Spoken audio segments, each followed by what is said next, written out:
Hey, what's up, everybody? This is Ruben. Welcome back to the channel. Making this series because I care about marriages, and good marriages happen on purpose, and that starts with dating on purpose.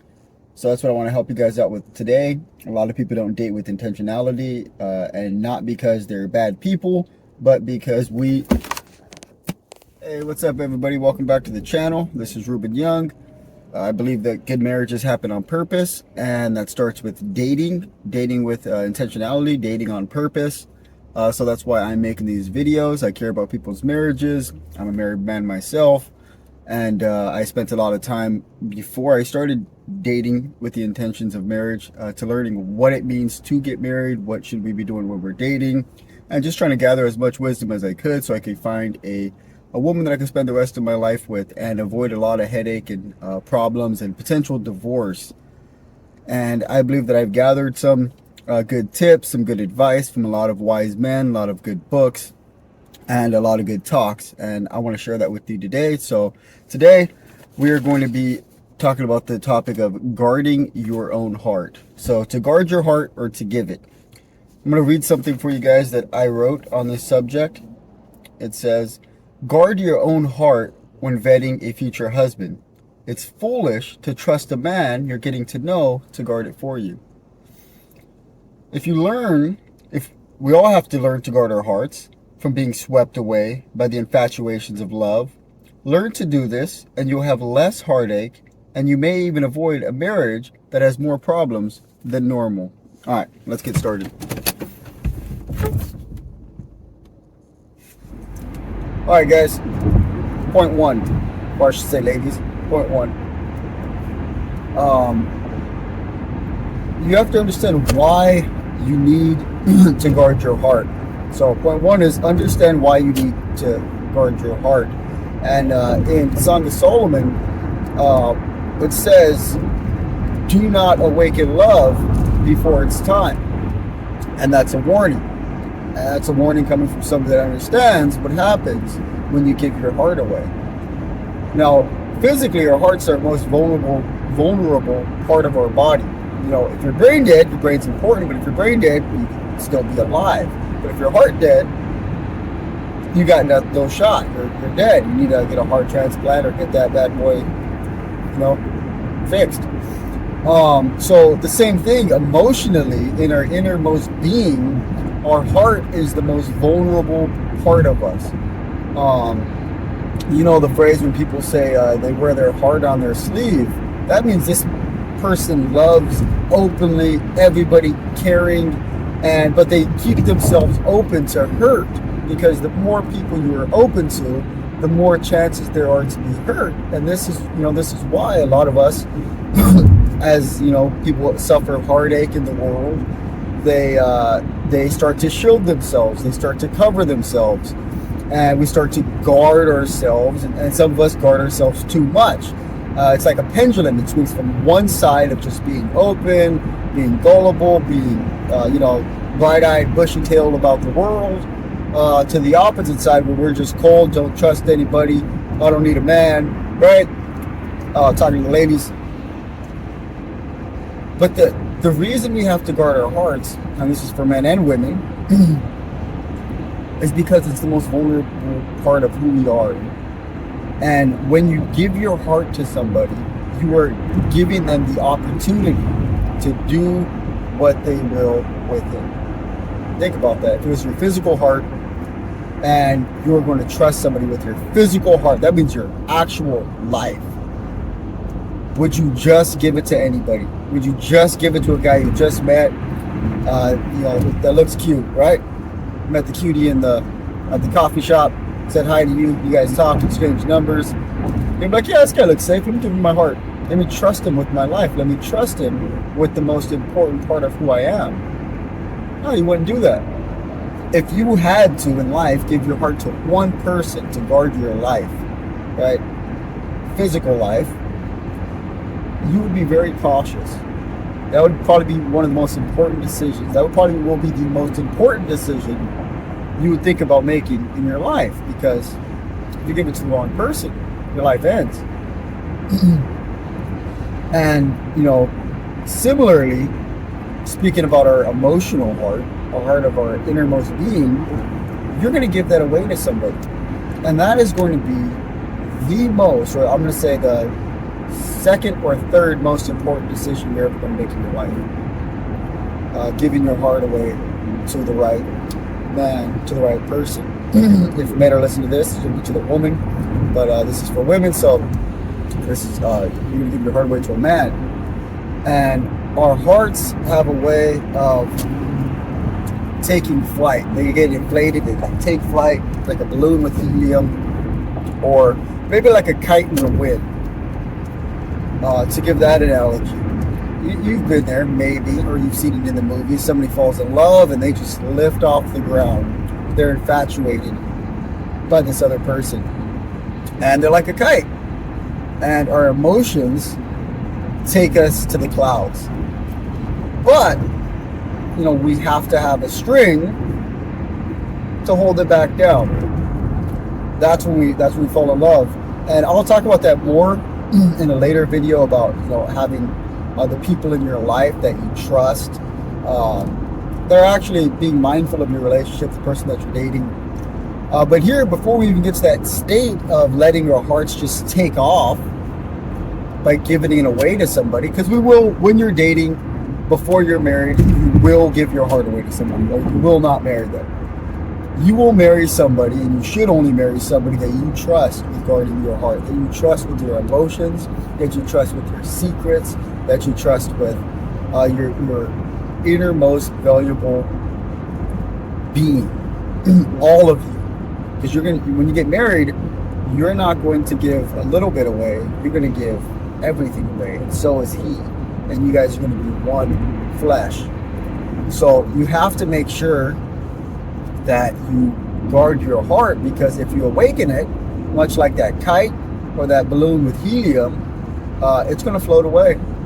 It's going to start to float away. And if you give it to the wrong person, I don't know if you guys ever, when you were a little kid, you had a balloon and you let it go. You made the horrible mistake of letting the balloon go. Then you begged your parents to get you, and they finally got you so you can stop crying, right? And it floats away, and you're just standing there, you're looking at it, and you're like, okay, this is bad. And you start crying, right? That's the same thing with love. If we give our hearts to the wrong person, and they don't take care of it, and they let it go, a lot of tears happen. So we have to guard our hearts. It's the most vulnerable part of who you are, of who I am, and it needs to be given to somebody that we trust. And the reason the Song Solomon says not to awaken love before it's time is that's really the giving your heart away. As you find somebody and you're dating them and you're guarding your own heart, you cannot trust a man you just met or a man you're getting to know, even if he was a friend, to guard your heart, because you start to see how people really are over the course of the relationship. And it's really, really important. I feel like a lot of people don't date because they're way too guarded, and they'll never give their heart away. No one's ever good enough because they're fearful, probably from past relationships, and that's a very sad thing. But you do have to guard your heart and not trust another person with it, because this is going to be point two. Point two: a man that is worth marrying, a man that is worth giving your heart to, is a man that will pursue it. That means a guy that isn't going to be like, whoa, she isn't being easy. She's, she's not like every other girl I've met.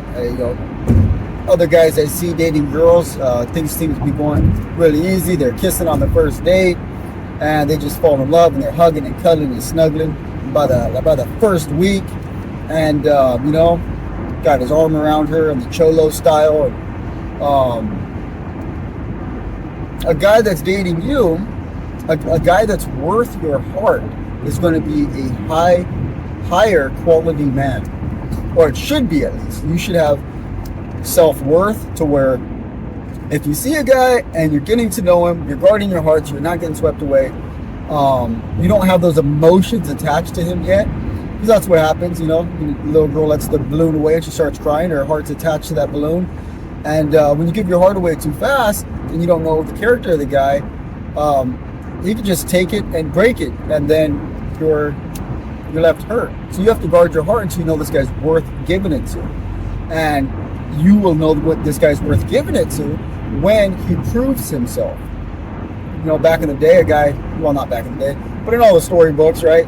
A guy has to like slay a dragon or save a princess, and you know that's fiction, but it's a picture of a man is going to do something to win the woman's heart, and if they do nothing to win your heart, move on. And the importance of guarding your heart is it's easier to move on.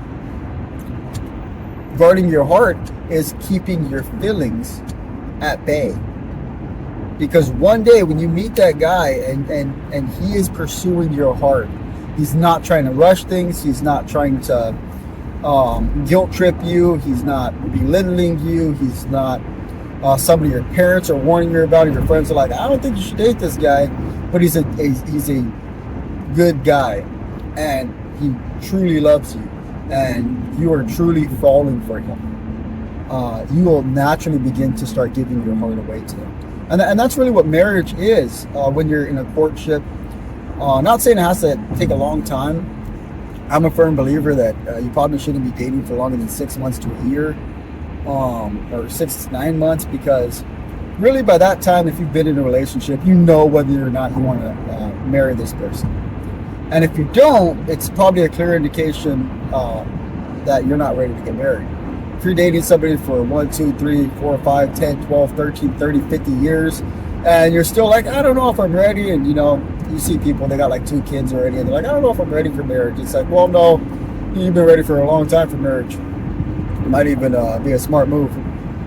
And really, it's because a lot of us, at some point in time, we're just not ready to get married. And if you're not ready to get married, you're probably not ready to date. A good way to guard your heart is to not date if you're not ready. But if you feel like you're at a place in your life where you could get married, and you think like, well, no, I'm ready to get married. And this doesn't mean you're in your 30s or 40s or 50s necessarily. It could be in your 20s. It could be 18. And, you know, when you're old enough to legally get married and you feel like you're at a point in your life where you're in a good place and you're ready for a man to come and sweep you off your feet and to start your life together, then you can be open to start dating.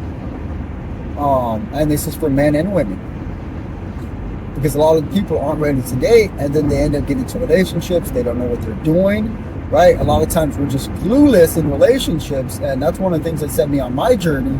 Is I was watching other Christian men, and they were in relationships for like 2, 3, 5 years, and I'm like, I'm confused. I'm like, I don't understand dating, because I got saved at 18, and I don't understand it. I know how to date in the world, and you know, you're not really thinking about marriage. You know, marriage would be a good thing along the line, but you know, in the world, you get all the benefits of marriage without the commitment and the honor that comes with marriage. You get to still it. You get to take it and make it your own before it, you know, before it's God's time.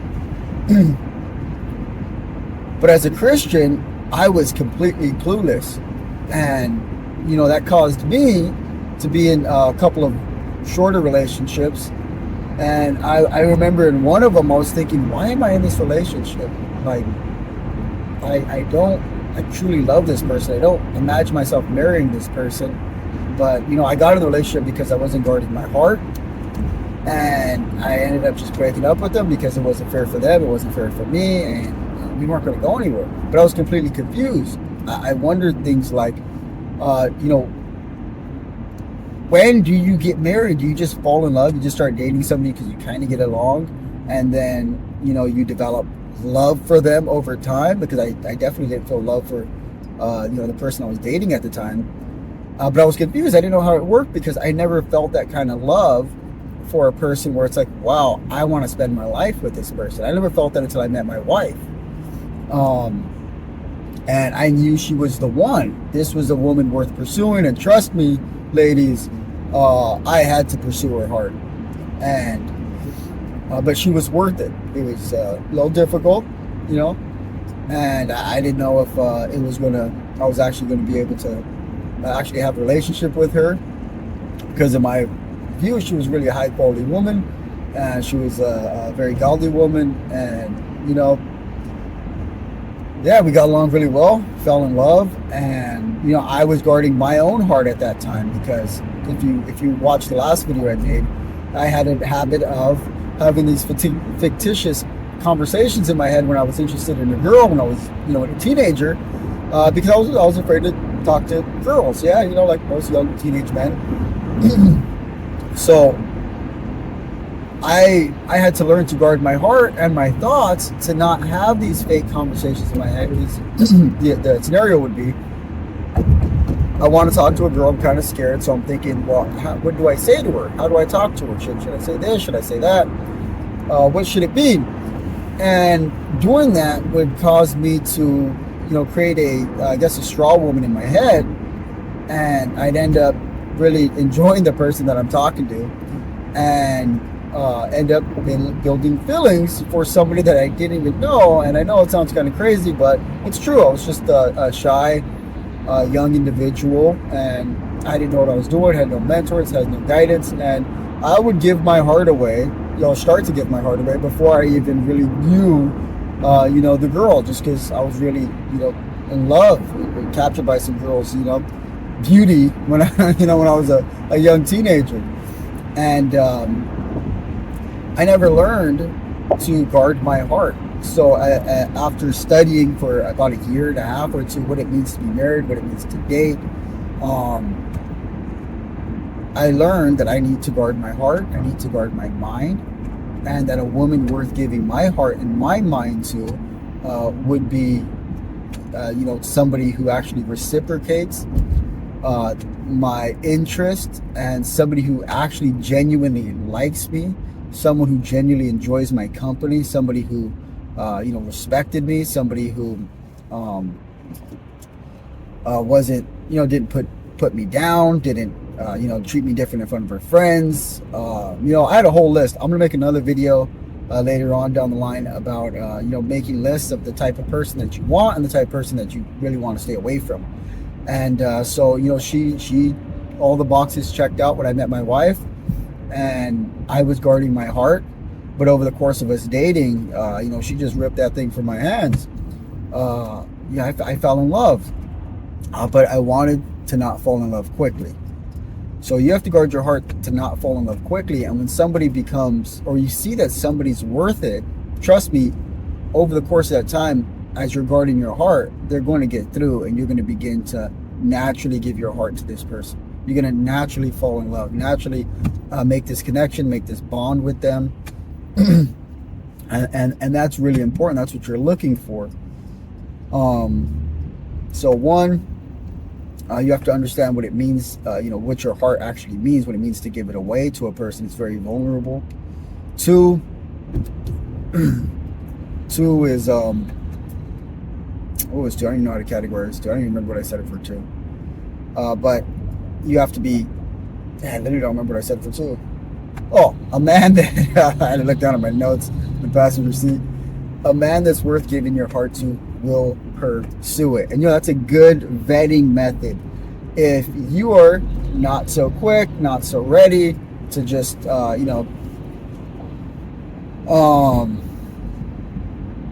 just go out or become official with him. He takes you out on the first date, and then he calls him, he's like, oh, I'm in love with you, baby. You can't just be like, well, I'm in love with you too, you handsome young gent. Women talk. No. And you're not so quick to say I love you. You're not so quick to just, give him long hugs, whatever it may be. You're guarding your heart, because what happens? You start hugging or holding hands too quickly, and that physical contact, that emotional connection that happens through there, you're giving your heart away. So, I know it's ridiculous talking about holding hands. I mean, it's a seemingly innocent thing, but you do have to know where your boundaries are. Maybe holding hands is very, what's the word I'm looking for? I can't think of the word, but maybe that's physical touch is the thing that really just, builds up your emotions. Maybe hugging for a long time, stirs all of us up. in that infatuation. And we have to guard against that. um and you have to really let a man pursue you and win you over, not making it impossible for him, but guarding your heart, because you want to see, one, what kind of character does this guy have, right? Does he have character? Does he treat people well? Is he treating you well?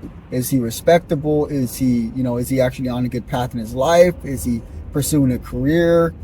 Is this a person that you could actually spend your life with, or is this somebody that's not even ready to date?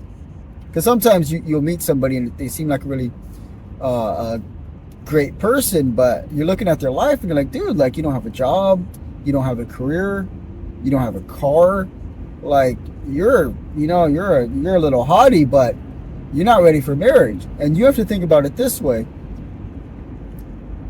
You're going to spend your life with this person. This is the person that's going to be your partner in life. And if he's not trying to do the right thing in his own life and really prepare his life for having a family, when you meet him, if he's not in a place where he's trying to prepare and do the things to have a family, then he's not ready to get married, and you're going to avoid a lot of heartache if you just stay away from him. Because some people could be good people, but they're not ready for marriage. And you have to make that call for yourself. Are you ready for marriage, to go into the dating field, to start a courtship with somebody? And is the person you're looking towards, you're talking to this prospect, are they in a place where they're ready to get married? So maybe that should be point 3. You have to make sure that the person you are pursuing is actually ready to get married, because this is a part of giving your heart away. And these are things you should learn early on. This is why I say people should, be ready to propose and get engaged between 6 and 9 months. Because anything longer than that, you're just leaving room for emotions to grow. The longer you play around fire, the sooner the more likely you're going to get burned. And when you're in a relationship with somebody, you're on one of my old pastors used to say is the slippery slope before marriage, right? Because you're hanging out, and maybe you start holding hands, maybe you start cuddling up, watching movies somewhere, not that you should, but your lines, or you might learn where your lines are. You got to be cautious, guarding your heart, not to build these feelings for somebody, not to let yourself go. But it's the slippery slope, as he says, because where's that line before it's too far and you can't hold back from these physical tensions that have built up, and you end up sinning, you end up giving yourself away, and you end up hurting yourself. And it's hard. It is very hard. Me and my wife ended up getting married after 2 years of dating, because some things that were happening in our lives, namely in my life with work, and God just humbling me. I never had the thought that we would date for 2 years before we got married, but we were like a year and a half in when I proposed, and it was around the 2-year mark, I think around 2-year mark, a little after, when we actually had our wedding. But there were just things in my life where the Lord had to really humble me, and it had to do with my work, had to do with my career, finances, and stuff like that. And I was not willing to get married well in that place. And there were some other things that I had to talk to my wife about, or my future wife about, before we could get married, that I was just waiting for the right time to talk to her. And but that's a whole different story. You want to make sure, though, that the man that you are potentially going to meet is ready to get married. If they're not in a place where you can see this guy's pursuing a career, this guy has some self-control, some stability, some goals, he's headed somewhere, then that's probably not the guy you want to meet. Spend your life with. That's probably not the guy you want to pursue. Might be a great guy, but he just not ready for marriage. And you're going to save yourself a lot of heartache, because you meet a guy, you're talking, and let's just play a scenario through. You meet him, you're guarding your heart because you don't want to get swept off your feet too soon on the wrong guy. And then let's just say this guy is trying to pursue you, and he is interested in you. He's very cordial. He's very respectful. He treats you well. He's a good guy, but he's not. He doesn't have a job. He doesn't have a career. He plays video games with his friends, or he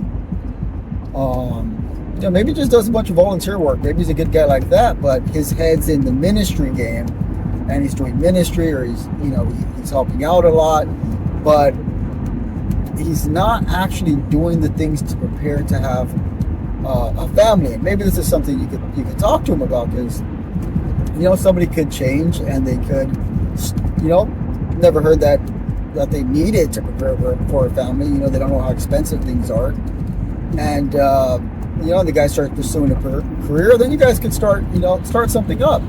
But you have to be willing to tell somebody like, hey, like I do find you attractive, or I really like you, and I think this could go somewhere, but these are my fears. These are my fears if we go together, because I want a family, and I want a home one day, and I want that with somebody that can provide for me, not some rich guy just marrying him for money, but you want somebody that's actually going to be a hardworking guy that's going to provide for you. And maybe you work too, and you don't want a guy just sitting at home doing nothing, trying to make his rap CD or whatever the heck he's doing. And when you're working, that is a unworthy man. You don't want a man that sits on you. Honestly, you want a man that's a hardworking guy. And maybe you do work and you do pay the bills, and this guy's out. Maybe he is doing some nonprofit or some startup, and he really has a heart for people, and you have a career, and you could tell that, well, this guy is a hard worker. He might not be getting paid for his work right now, but this is a man that I know, if things get tough, this guy will work 2 or 3 jobs to make sure there's food on the table, to make sure we have a place to live. But right now, he's following his passion, and maybe you're, gonna. Maybe you have a career, and that's your desire, and that's fine too. And you're willing, so long as he's a hardworking man in the thing that he's pursuing. It's like that can be okay, but use wisdom and the counsel of other people. Make sure your pastor or your really close friends that you trust. Hopefully married friends. I usually don't take advice from single friends. They don't know what they're talking about.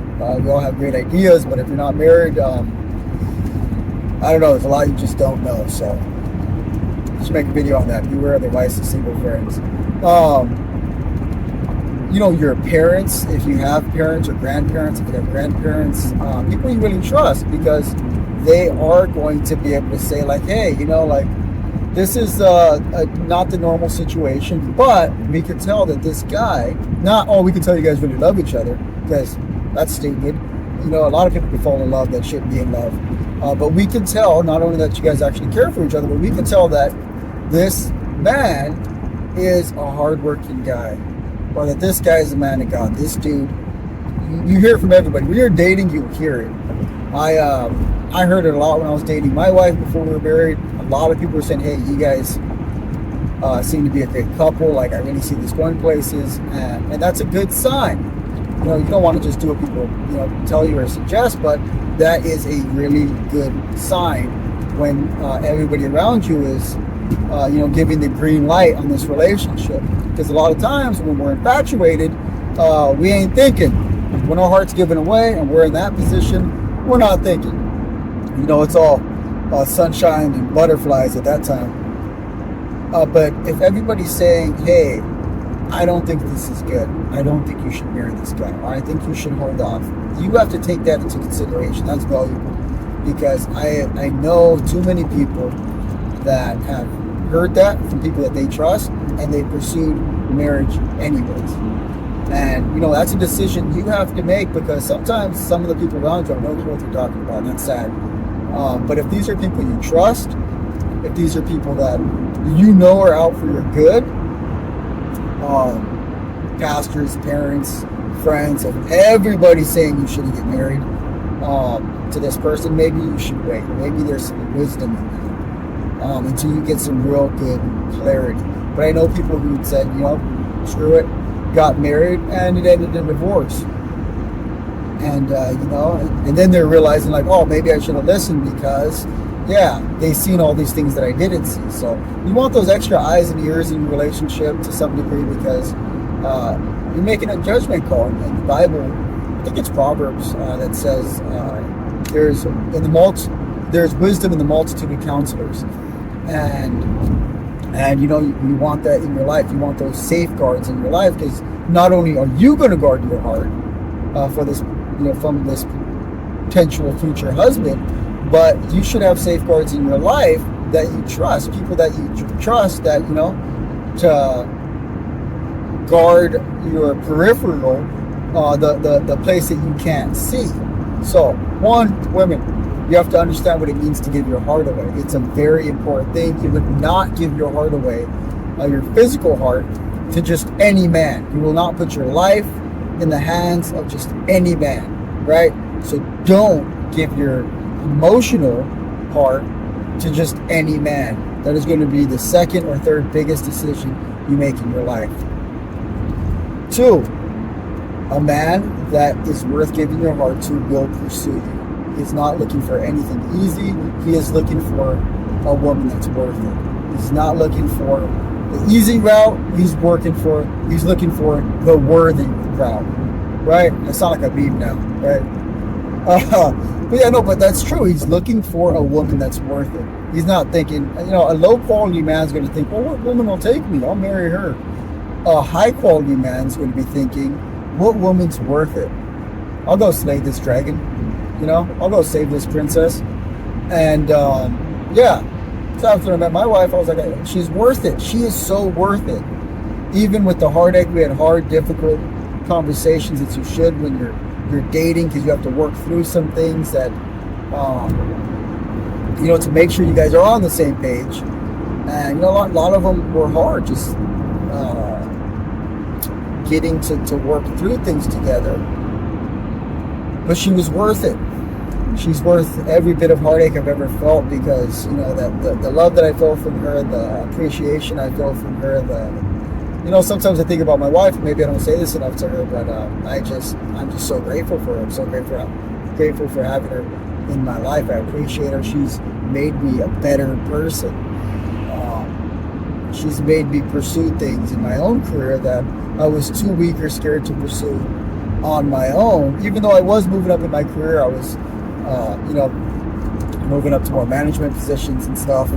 But there's still a layer where I just needed some encouragement, and she's seen that I was a hardworking man, and she lent that encouragement, put that fire into my butt, especially after we got married, to pursue furthering my career, and we're in a better place because of that. So I'm so grateful for my wife. I feel so loved from her, and they're all hard times. We work through things, but man, this woman is wonderful. I'm so glad that I married her, and I chose to work towards the woman that was worthy, but not just the woman that was quick, that made it easier.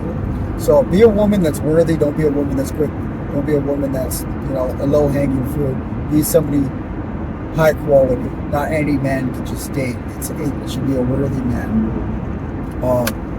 3, I forgot what the third one was. Can't remember the name I gave it. That's what happens when you're recording and you're driving. I don't recommend it. So the third one. What was the third one? One of you guys should help me out here. It was worth dating. Gosh, I don't remember exactly how I titled it. But anyways, guard your heart, ladies. The person that you're going to give it to is going to be worthy of it. And this is the person you're going to spend the rest of your life with. Oh, that's the third one, right? As soon as you get off the topic and you give up, you remember. The person you give your heart to should be ready for marriage. And that's a part of the vetting process. Make sure you are in a place that you are ready for marriage. Not that you got all your ducks in a row and you're just, you're a perfect housewife or perfect career wife or whatever it may be, but that you actually are ready to have a husband.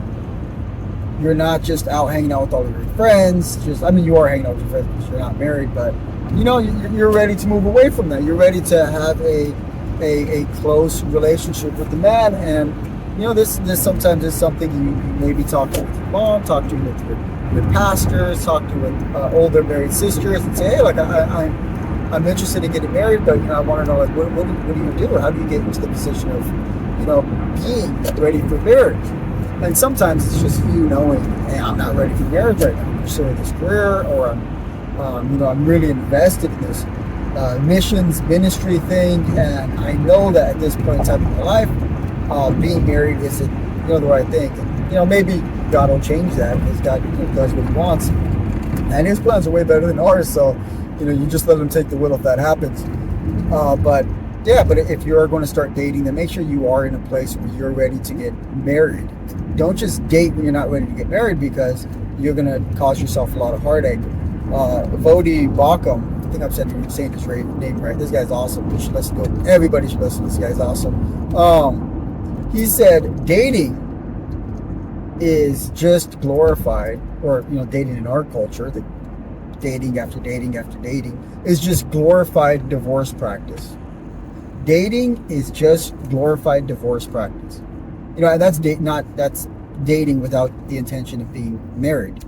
If you're dating somebody and you're in a place where you realize you're ready to get married, you see this guy's ready to get married, and everything seems to be lining up, then you're good.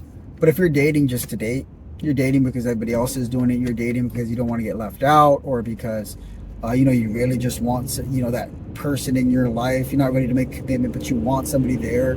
Those are all bad reasons to get married. Those are or bad reasons to be dating. There's one reason you should date, and that's to get married. It's like going on a job interview, right? You should go on a job interview when you're ready to work. Don't just go on job interviews for fun because you want somebody to talk to, or you want free water or a cup of coffee, whatever they offer you on an interview. You go when you're ready for a job. Don't start dating until you're ready for marriage. Trust me, because all the past relationships you have mean nothing. Mean absolutely nothing. All they do is add heartache to your current marriage or relationship, because now there are things you have to talk to your forever partner, lifelong partner about. And it hurts because you've been in other relationships, and now you have to talk about those with your spouse to some degree.